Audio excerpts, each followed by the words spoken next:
Bonjour et bienvenue dans une nouvelle vidéo. Nous allons parler des obligations de l'État du pavillon en haute mer et des exceptions au principe de la compétence exclusive de l'État du pavillon. Avant de commencer, n'oubliez pas de me soutenir en vous abonnant et en likant ma vidéo si vous aimez mon travail. Dans une précédente vidéo, nous avons étudié le principe de l'exclusivité de la compétence de l'État du pavillon en haute mer. Cependant, nous parlons d'un régime juridique, et en droit, qui dit principe dit exception. Nous allons donc à présent nous pencher sur les exceptions à ce principe. Nous allons également nous intéresser aux obligations des États en haute mer, car l'absence de compétence territoriale ne veut pas dire qu'il s'agit d'une zone de non-droit. Ainsi, on retrouve les obligations de secours en mer et de lutte contre des infractions internationales comme la piraterie, le transport d'esclaves, etc.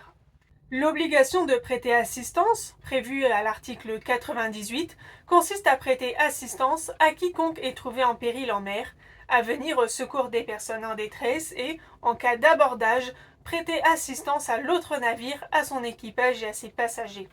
Il s'agit d'une obligation de moyens. La limite à cette obligation est évidemment de ne pas faire courir de risques graves au navire, à l'équipage ou aux passagers prêtant assistance. L'article 98 prévoit également à son deuxième paragraphe la coopération interétatique en vue de la création et le fonctionnement d'un service permanent de recherche et de sauvetage adéquat et efficace pour assurer la sécurité maritime et aérienne. Cette obligation est également prévue par la Convention SOLAS de 1974 ainsi que par la Convention SAR, Search and Rescue, de 1979. En France métropolitaine, les missions SAR sont coordonnées entre tous les acteurs, préfecture maritime, SNSM, gendarmerie maritime, médecins, etc., par les CROSS qui se répartissent sur tout le littoral. La convention SAR prévoit que les parties s'assurent qu'une assistance est fournie à toute personne en mer, sans tenir compte de la nationalité ou du statut de cette personne, ni des circonstances dans lesquelles celle-ci a été trouvée. Cette obligation s'applique donc au secours aux migrants. En matière de lutte contre le transport de migrants, le Conseil de sécurité des Nations Unies a adopté en 2015 une résolution qui habilite les États membres à inspecter les navires au large de la Libye, pour lesquels ils ont de sérieux soupçons qu'ils se livrent à cette activité. Cette résolution a permis le déploiement de l'opération Sophia, décidée par l'Union européenne. Il s'agit ainsi d'une exception à la compétence exclusive de l'État du pavillon. Celle-ci a été renouvelée annuellement jusqu'en 2019. La Convention de Montego Bay prévoit également des obligations en haute mer envers les États en matière de lutte contre les infractions internationales. Ainsi, le transport maritime d'esclaves est interdit par la Convention. L'esclavage est criminalisé par d'autres textes internationaux. L'acte de Berlin de 1885 condamne la traite en général. L'acte de Bruxelles de 1890 confirme l'interdiction de la traite maritime et la Convention de 1926 relative à l'esclavage impose des obligations de lutte contre l'esclavage aux États.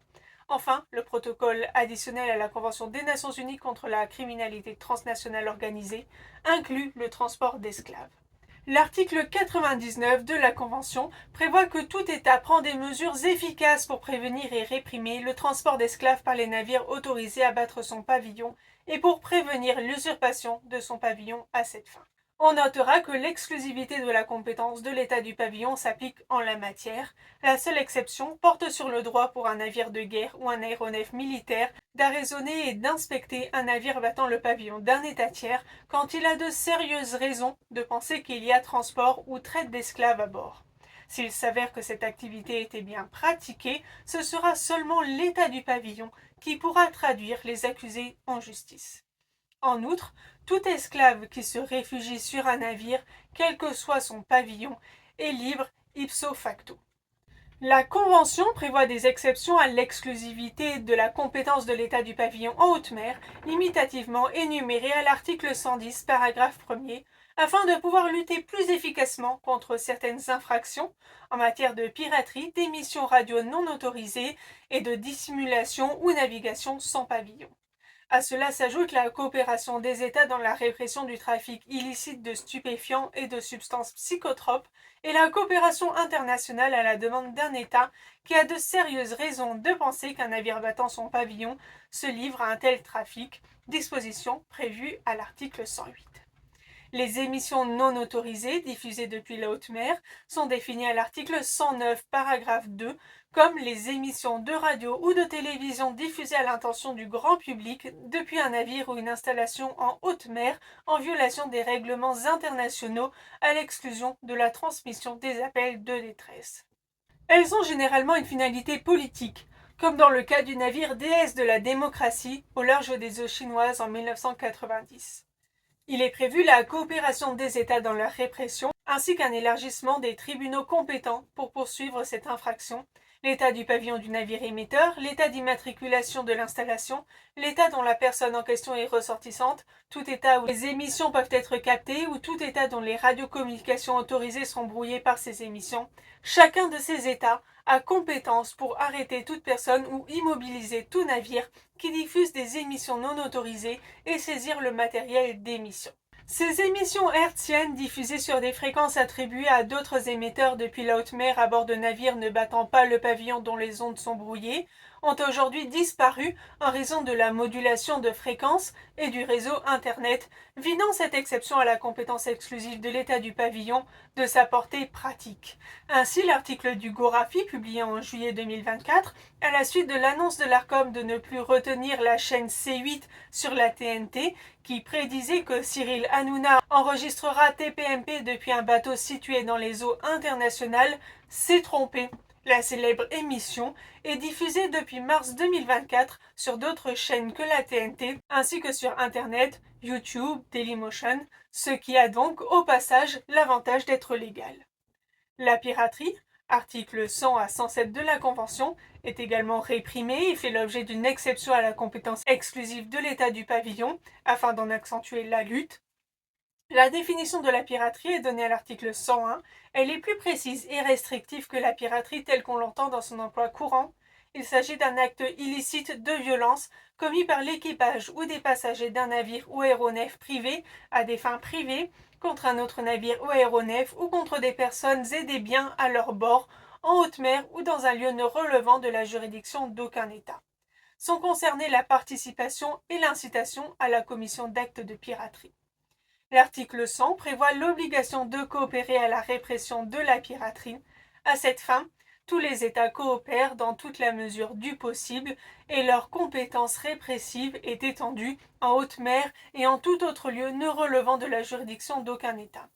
La Convention de Montego Bay autorise n'importe quel État, en présence d'actes de piraterie, à arraisonner le navire ou aéronef pirate, exercer un droit de visite, saisir des engins et des armes à bord et à appréhender les responsables et les traduire devant ces tribunaux, afin que ces derniers se prononcent sur les mesures à prendre et les peines à infliger, conformément à l'article 105.